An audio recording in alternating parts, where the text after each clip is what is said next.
नमस्कार दोस्तों, आज की हमारी कहानी है राजा और उसकी 3 बेटियां।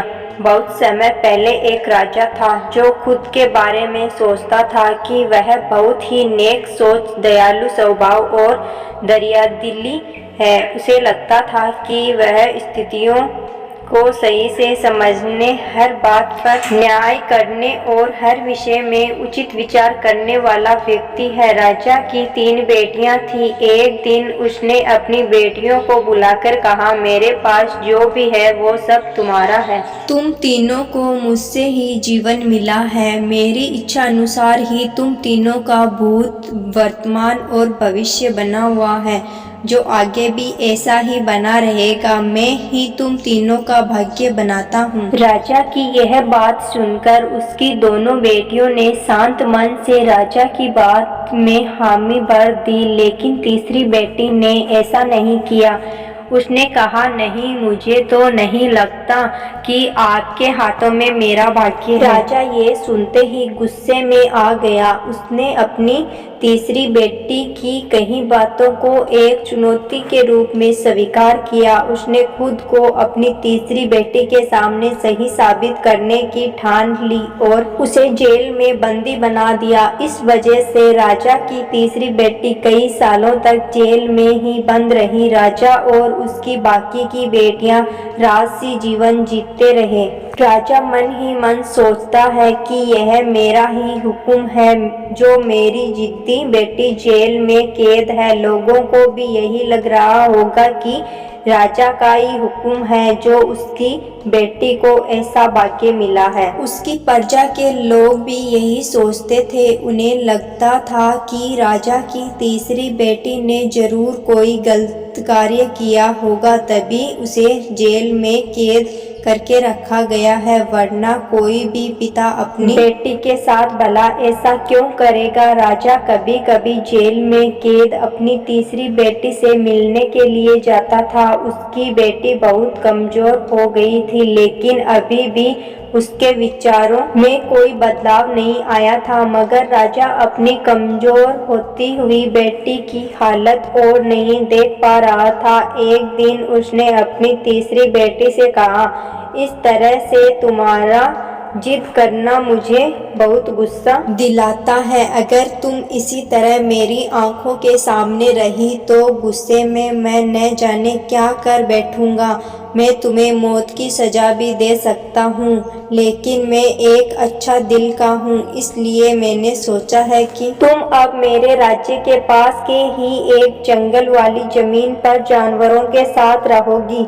राजा ने आगे कहा, उस जंगल में सिर्फ उन्हीं लोगों को रखा जाता है जो मेरे आदेश का पालन नहीं करते।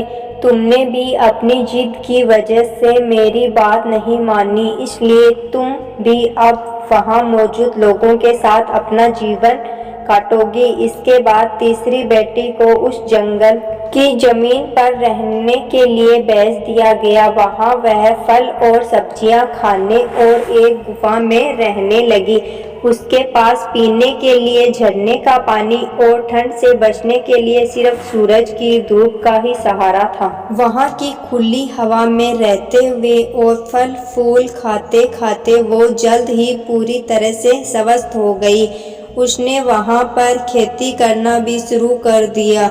गुफा को उसने घर की तरह सजा लिया था और खुशी खुशी वहीं रहती थी। एक दिन वहाँ पर एक भटकता हुआ राहगीर आ पहुँचा। उसने देखते ही देखते राजा की तीसरी बेटी से प्रेम हो गया और दोनों खुशी खुशी वहीं रहने लगे। उस जंगल में उन दोनों के अलावा और भी कई लोग रहते थे, जिनकी मदद से उन्होंने उस जंगल को एक शहर के रूप में बदल दिया। कुछ ही सालों में राजा की तीसरी बेटी और वो राहगीर उस शहर के राजा रानी बन गए। अब उनके शहर की चर्चा दूर दूर तक होने लगी। जैसे ही इसकी जानकारी राजा को मिली, वह उस जंगल में सब कुछ देखने के लिए पहुंच गया। जब उसने वहां की राजगद्दी पर अपनी बेटी को बैठा देखा और साथ ही एक खूबसूरत युवक को, तो उसके होश उड़ गए। राजा की बेटी ने अपने महल में अपने पिता का पूरे सम्मान के साथ स्वागत किया। उसने अपने पिता से उसके बुरे बर्ताव व फैसले के लिए कुछ भी नहीं कहा। जैसे ही राजा वहां बैठा तो उसे एक आवाज़ सुनाई देने लगी जो कह रही थी कि हर इंसान स्वयं ही अपना भाग्य बनाता है, कोई अन्य इंसान किसी और का भाग्य नहीं बना सकता। इसके बाद राजा को स्वयं ही अपनी गलती पर पछतावा होने लगा और उसने अपनी सभी बेटियों को अपने भाग्य से आज़ाद कर दिया।